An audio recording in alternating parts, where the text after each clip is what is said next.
যার প্রায় প্রতিদিনই সেই 90 দশক থেকে শুরু করে প্রায় প্রতিদিনই বঙ্গবন্ধু পরিষদ সংক্রান্ত যে কোনো কাজে কিংবা খবর নেওয়ার জন্য প্রতিদিনই একটি টেলিফোন আমাদের টেলিফোনে আসতো, যিনি সারা জীবন বঙ্গবন্ধুর স্বপ্নকে বাস্তবায়নের জন্য সংগ্রাম করেছেন, আন্দোলন করেছেন।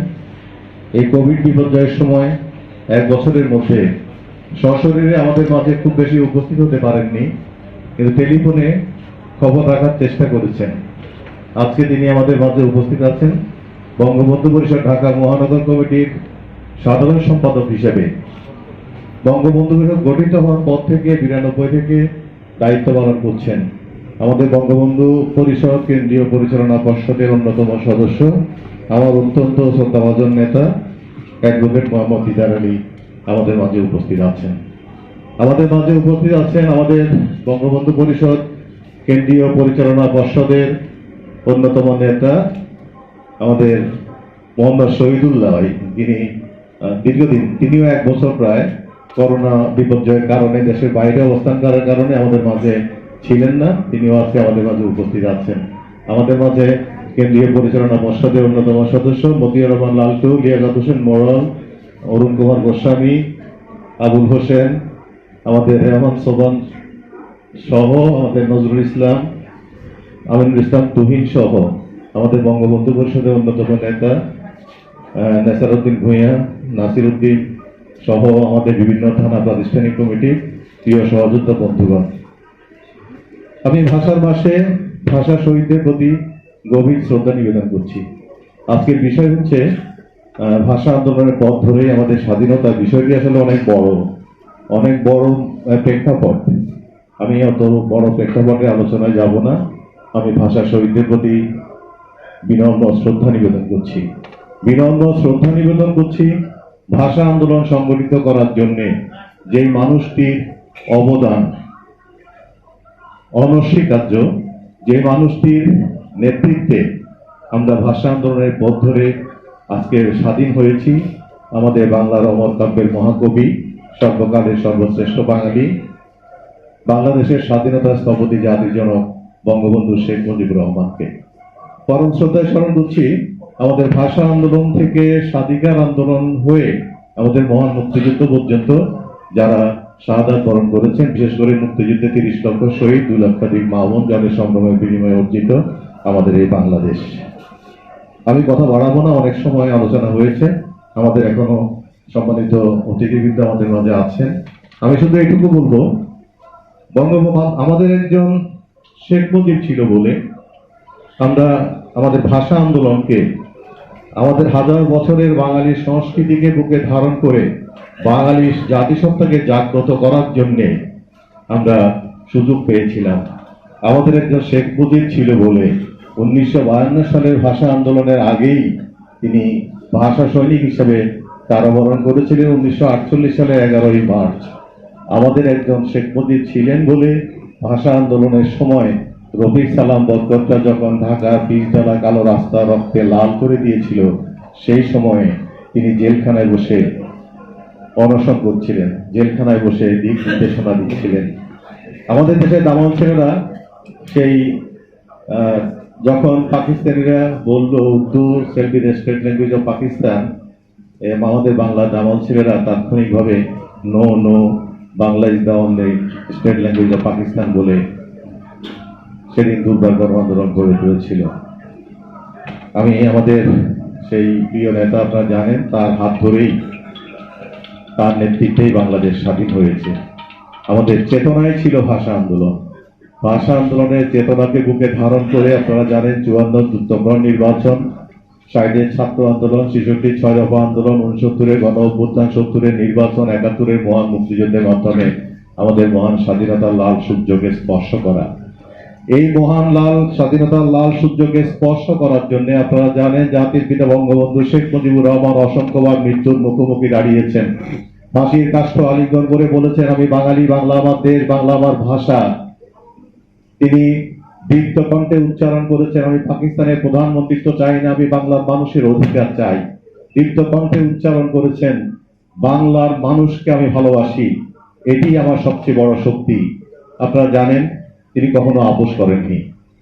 1971-এ তার জন্য খোঁড়া কবরের পাশে দাঁড়িয়ে পাকিস্তানি কারাগারে বলেছেন, তোমরা আমাকে ফাঁসি দিবে জানি, আমার লাশটি বাংলার মাটিতে পাঠিয়ে দিও। বাঙালির অধিকার প্রতিষ্ঠার জন্য, স্বাধিকার থেকে স্বাধীনতাকে সফল করার জন্য যিনি 1971 সালে 7ই মার্চ, আপনারা জানেন ঐতিহাসিক 7ই মার্চ, যেই 7ই মার্চে কবিতায় যেটি উঠে এসেছে, একটি কবিতা, আপনারা সবাই এটা বাংলাদেশের সব মানুষ জানে, সেই কবিতার একটি অংশ, একটি কবিতা পড়া হবে, তার জন্য কি ব্যাকুল প্রতীক্ষা মানুষের, কখন আসবে কবি, কখন আসবে কবি। শত বছরের শত সংগ্রাম শেষে রবীন্দ্রনাথের মতো দৃপ্ত পায়ে হেঁটে অতঃপর কবি এসে জনতার মঞ্চে দাঁড়াবেন। তখন পলকে দারুণে ঝলকে তরিতে উঠিল জল, হৃদয়ে লাগিল দোলা, জনসমুদ্রে জাগিল জোয়ার, সকল দুয়ার খোলা, কে রোদে তাহার বজ্র কণ্ঠবাণী। গণসূর্যের মঞ্চ কাঁপিয়ে কবি শোনালেন তার অমর কবিতা খানি। এবারের সংগ্রাম আমাদের মুক্তির সংগ্রাম, এবারের সংগ্রাম স্বাধীনতার সংগ্রাম। আমরা সবাই জানি সেদিন শরৎজি উদ্যানের উপরে ঢাকার আকাশে সেই বোমারু বিমান উঠছিল, সেই পাকিস্তানিরা বন্দুক তাক করে শরৎজি উদ্যানের দিকে বসেছিল। বঙ্গবন্ধু তাদের বুঝতে না দিয়ে প্রকারান্তরে স্বাধীনতার ঘোষণা করে দিয়েছিলেন, কারণ তার সাহস ছিল। বাঙালি জাতি আজকে বাঙালি জাতীয়তাবাদীর চেতনায় উদ্বুদ্ধ, বাঙালি জাতি আজকে মুক্তিযুদ্ধের জন্য প্রস্তুত। সেই দিন থেকে, তার আগ থেকে, 1 মার্চ থেকে পৃথিবীর সব ইতিহাসকে ভঙ্গ করে কোন রাষ্ট্রপ্রধান না হয়ে, সরকার প্রধান না হয়ে একটি দেশ পরিচালনা, তৎকালীন পূর্ব পাকিস্তান, আমাদের বাংলাদেশ 1 মার্চ থেকে বঙ্গবন্ধুর কথায় চলেছে। বাংলাদেশ স্বাধীন হয়েছে। আমাদের ইতিহাস অনেক। পৃথিবীর এমন কোন দেশ নেই যে দেশের মানুষ তার নিজের ভাষার অধিকারের জন্য রক্ত দিতে হয়েছে। বাঙালি সেরকম একটি গর্বিত জাতি, নিজের মায়ের ভাষা প্রতিষ্ঠা করার জন্য রক্ত দিতে হয়েছে। বাঙালি এমন একটি গর্বিত জাতি, কারো দয়ার দানে নয়, কোনো টেবিলে স্বাধীনতা আসেনি। 30 লক্ষ শহীদের রক্তের বিনিময়ে, 30 লক্ষ শহীদের রক্তের বিনিময়ে, 2 লক্ষাধিক মা বোনের সংগ্রামের বিনিময়ে আমরা অর্জন করেছি স্বাধীন সার্বভৌম বাংলাদেশ। এটি আমরা গর্বিত জাতি। সারা বাংলাদেশকে যখন মানুষ চিনত না, শেখ মুজিবের কথা বললে বাংলাদেশকে চিনত।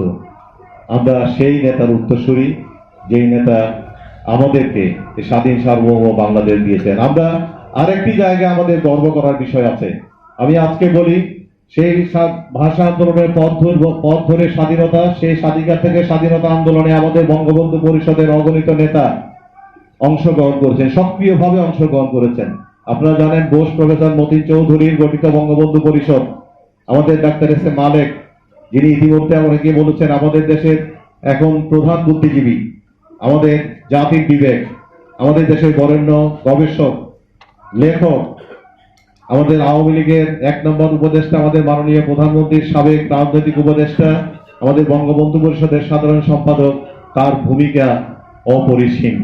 আজকে যিনি সভাপতিত্ব করছেন আমাদের শ্রদ্ধাভাজন মাহবুদ্দিন আহমেদ বীর বিক্রম, তার ভূমিকা স্বাধিকার থেকে স্বাধীনতা আন্দোলনে অপরিসীম। আমাদের আজকের সভাপতি মুজিবনগর সরকারকে গার্ড অব অনার প্রদান করেছেন আমাদের বঙ্গবন্ধু পরিষদের অন্যতম নেতা। আপনারা জানেন ডাক্তার এস এ মালেক, আমাদের বঙ্গবন্ধু পরিষদ, সেই স্বাধীনতা আন্দোলনে আমাদের ডাক্তার এস এ মালেক, আমাদের প্রিয় নেতা, আমাদের রাজনীতির শিক্ষক, সশস্ত্র মুক্তিযুদ্ধে অংশগ্রহণ করে স্বাধীনতার লাল সূর্যকে স্পর্শ করেছিলেন।